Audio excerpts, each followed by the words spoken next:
Réaliser des mélanges. Un mélange est le résultat de l'association de plusieurs substances sans réaction chimique, c'est-à-dire que les substances ne sont pas modifiées, elles restent les mêmes. Je vais réaliser 4 mélanges différents avec de l'eau, des herbes aromatiques, du sucre, du sirop de grenadine et de l'huile. Je vais réaliser 4 mélanges en ajoutant des herbes, du sucre, du sirop et de l'huile à l'eau, donc je verse de l'eau dans les 4 premiers tubes à essai.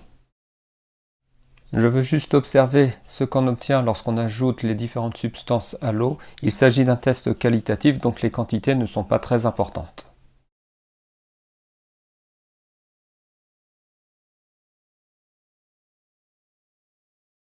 Je réalise le premier mélange en ajoutant les herbes, puis j'agite.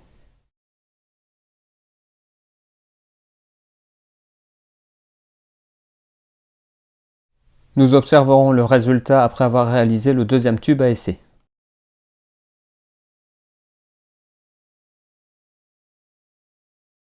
J'ajoute du sucre dans le tube à essai numéro 2, puis j'agite. On observe que l'eau qui était initialement incolore prend une teinte marron. C'est la preuve que le sucre est toujours présent dans l'eau. Pourtant, lorsqu'on observe de près, on se rend compte que les cristaux de sucre ne sont plus visibles. Le sucre a été réparti de façon homogène dans toute la solution. J'ai réalisé une solution d'eau sucrée à partir d'un solvant qui est l'eau et d'un soluté qui est le sucre. Dans le tube numéro 1, on distingue très bien les herbes de l'eau. On obtient un mélange hétérogène. Alors que dans le tube numéro 2, on ne distingue plus l'eau et le sucre, on a donc un mélange homogène. Je réalise le troisième mélange en versant du sirop de grenadine dans l'eau du tube numéro 3, puis en agitant.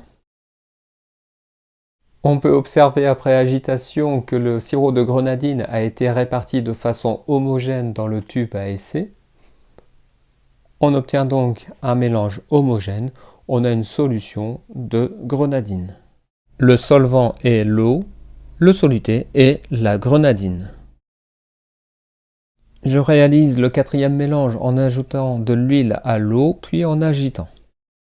On s'aperçoit que malgré l'agitation, il est impossible de mélanger l'huile et l'eau. Les deux liquides forment un mélange hétérogène. On dit que l'eau et l'huile ne sont pas miscibles.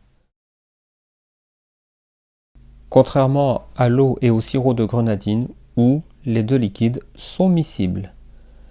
Attention, la notion de miscibilité ne s'applique qu'aux liquides, donc aux tubes numéro 3 et 4. Elle ne concerne pas les tubes numéro 1 et numéro 2. Au cours de cette expérience, j'ai réalisé plusieurs mélanges. J'ai obtenu différents résultats, des mélanges homogènes et des mélanges hétérogènes. Lorsque les mélanges obtenus sont homogènes, on obtient une solution. Elle est composée d'un solvant et d'un soluté. Nous avons également observé qu'on peut parfois mélanger des liquides et parfois non. Lorsqu'on obtient un mélange homogène, les liquides sont miscibles. Lorsqu'on obtient un mélange hétérogène, les liquides ne sont pas miscibles.